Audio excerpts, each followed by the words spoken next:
Читаем газету «Канаш» от 17 января 2020 года под номером 3. Статья «Владимир Путин. Наступивший год рубежный». 15 января президент России Владимир Путин обратился с посланием к Федеральному собранию. После первых предложений, которые должны серьезно изменить в стране ситуацию в демографической сфере, Владимир Владимирович Путин высказался о внесении поправок в Конституцию Российской Федерации. На церемонии оглашения в Центральном выставочном зале «Манеж» присутствовали члены Совета Федерации, депутаты Государственной Думы, члены правительства, руководители Конституционного и Верховного судов, губернаторский корпус, председатели законодательных собраний субъектов Федерации, главы традиционных конфессий, общественные деятели, в том числе главы общественных палат регионов, руководители крупнейших средств массовой информации. Первая часть послания была посвящена социальной сфере. Владимир Путин начал выступление с демографии. Он предложил несколько вариантов материальной помощи семьям с детьми. Ввести ежемесячные выплаты на каждого ребенка от 3 до 7 лет с 1 января 2020 года, продлить программу материнского капитала до 2026 года, за первого ребенка платить материнский капитал в размере 466 617 рублей, за второго 616 617 рублей. Президент рекомендовал обеспечить горячим питанием всех учеников с 1 по 4 класс, а классным руководителям доплачивать по 5000 рублей в месяц.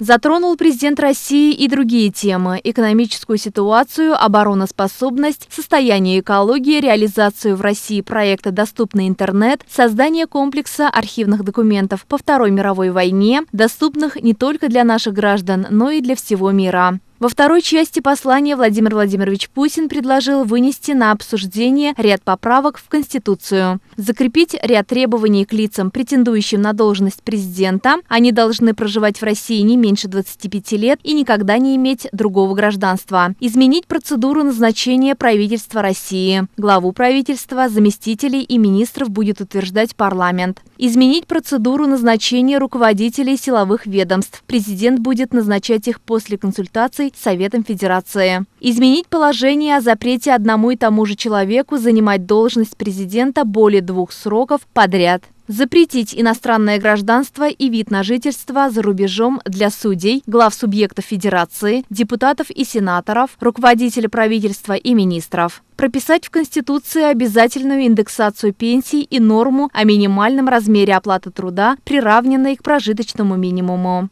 Наступивший 2020 год во многом рубежный. Это переход к третьему десятилетию 21 века. Перед Россией стоят прорывные исторические задачи. И в их решении значим вклад каждого. Вместе мы обязательно изменим жизнь к лучшему. Часто говорю это слова «вместе», потому что Россия – это мы. Я имею в виду не тех, кто находится в этом зале, или не только тех, кто в зале находится, а всех граждан нашей страны, потому что, верю, успех определяет наша добрая воля к созиданию, к развитию, к достижению самых смелых планов, наш труд во имя своей семьи, своих близких, детей, их будущего, а значит, ради величия России, ради достоинства ее граждан, напомнил Путин, завершая послание. Президент России Владимир Владимирович Путин поставил задачу перед руководителями регионов и органами государственной власти сохранять и приумножать семейные ценности, основываясь на духовно-нравственных ценностях многонационального российского народа, укреплять институт материнства и детства, заниматься вопросами повышения доходов населения, развивая реальный сектор экономики. Касаясь социальной сферы, особое внимание в его выступлении было уделено развитию демографической политики, поддержке семей с детьми, обеспечению квалифицированными кадрами систем здравоохранения, образования. Как сказал президент страны, на эти цели будут выделяться дополнительные средства из федерального бюджета. Мы в республике уделили внимание в приоритетном порядке этим вопросам в своих государственных программах. На сегодняшний день у нас многое сделано, но еще и многое предстоит сделать. Уверен, в тесном взаимодействии с правительством Российской Федерации все задачи, поставленные президентом России, будут, безусловно, выполнены на территории Чувашской республики, подчеркнул глава Чувашии Михаил Игнатьев после окончания церемонии оглашения послания. Статью подготовила Людмила Шурекова. Специально для рубрики «Читаем газеты» Олеся Григорьева.